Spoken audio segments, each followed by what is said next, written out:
नमस्कार, आप देख रहे हैं भारत समाचार। मैं हूं आपके साथ श्रुति शुक्ला। अयोध्या में श्री राम जन्मभूमि तीर्थ क्षेत्र ट्रस्ट पर भ्रष्टाचार के गंभीर आरोप लगे हैं। विपक्ष इस मामले को लेकर पूरी तरह से हमलावर है। वहीं ट्रस्ट ने भी अभी तक कोई संतोषजनक जवाब नहीं दिया है। वहीं आप सांसद संजय सिंह ने चंपत राय और अनिल मिश्रा पर 2 करोड़ की जमीन 18 करोड़ रुपए में खरीदने का आरोप लगाया है। उन्होंने आरोप लगाया है कि ये सीधे सीधे मनी लॉन्ड्रिंग का मामला है और सरकार इसकी सीबीआई और प्रवर्तन निदेशालय से जांच कराए। और चंपत राय इसे फर्जी राजनीतिक बता रहे हैं। तो वहीं कांग्रेस महासचिव प्रियंका गांधी वाड्रा ने भी ट्वीट करते हुए कहा कि करोड़ों लोगों ने आस्था और भक्ति के चलते भगवान के चरणों में चढ़ावा चढ़ाया। उस चंदे का दुरुपयोग अधर्म है, पाप है, उनकी आस्था का अपमान है। अब सपा नेता पवन पांडे ने भी अयोध्या में चंपत राय पर भ्रष्टाचार के आरोप लगाए और मामले की जांच सीबीआई से कराने की मांग की। फिलहाल मामला गंभीर हो चुका है और सच क्या है ये जांच के बाद ही पता चलेगा। बता दें कि अयोध्या में राम मंदिर निर्माण के दूसरे चरण की शुरुआत दिसंबर में होगी और इस दौरान मंदिर का ढांचा खड़ा कराने के लिए पत्थर लगाने का कार्य किया जाएगा। नींव भरने का काम अक्टूबर के अंत तक पूरा कर लिया जाएगा और दिसंबर से निर्माण के दूसरे चरण की शुरुआत की जाएगी, जिसमें भव्य मंदिर का ढांचा तैयार करने के लिए पत्थर लगाने का कार्य किया जाएगा। करोड़ों इस देश के लोग जो मर्यादा पुरुषोत्तम भगवान श्री राम में आस्था रखते हैं, उनको गहरी चोट लगी है इस घटना से। उनको तकलीफ पहुंची है क्योंकि गरीब आदमी ने अपना पेट काट के प्रभु श्री राम के मंदिर के लिए चंदा दिया। मजदूर हो, किसान हो, कर्मचारी हो, और उस चंदे के पैसे में चोरी हो रही है। उस चंदे के पैसे में घोटाला और भ्रष्टाचार हो रहा है। और उनके समर्थन में जिस प्रकार से भारतीय जनता पार्टी आई, मैं पूछना चाहता हूं भाजपा वालों को इन करोड़ों के घोटाले में कितना हिस्सा मिला है, उनको बताना चाहिए। पूरी की पूरी भारतीय जनता पार्टी इस घोटाले के पक्ष में खड़ी हो गई है। मर्यादा पुरुषोत्तम भगवान श्री राम के नाम पर हुए भ्रष्टाचार के पक्ष में खड़ी हो गई है। मैं पूछना चाहता हूं भारतीय जनता पार्टी का मेयर इसमें शामिल था, आपने कितना घोटाला और भ्रष्टाचार किया, आप सामने आके बताइए। भाजपा के विधायकों ने, सांसदों ने, मंत्रियों ने, मुख्यमंत्रियों ने इस ट्रस्ट के नाम पे चंदा वसूला था। करोड़ों का चंदा पूरे देश से वसूला है। उसका एक एक पैसे का हिसाब और जवाब आपको देना चाहिए। भाजपा के लोगों, आपको सामने आके बताना चाहिए। और जो बात एक अपनी सफाई में चंपत राय जी ने कही, वो बड़ी हास्यास्पद है।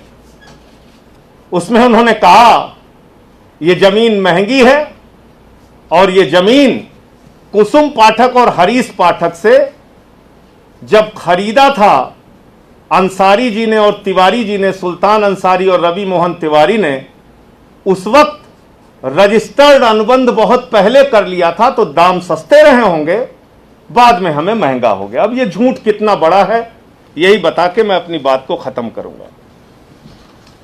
जब ये बैनामा हुआ तो इसमें साफ तौर पे लिखा जाता है कि आप जिससे जमीन खरीद रहे हैं, किन परिस्थितियों में वो जमीन आप खरीद रहे हैं।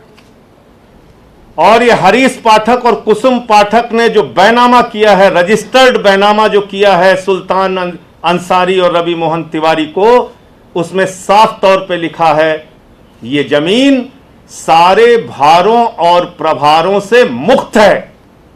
ये जमीन सारे भारों और प्रभारों से मुक्त है। इसका मतलब न पूर्व में इसका कोई एग्रीमेंट हुआ है, न कोई पेशगी ली गई है, न कोई पैसा लिया गया है। अगर हरीश पाठक और अंसारी के बीच में, अगर कुसुम पाठक और तिवारी के बीच में कोई एग्रीमेंट पहले हुआ होता तो इस बैनामे में उसका जिक्र जरूर होता। एक सच को छिपाने के लिए हजार झूठ बोलने की कोशिश मत कीजिए चंपत राय जी।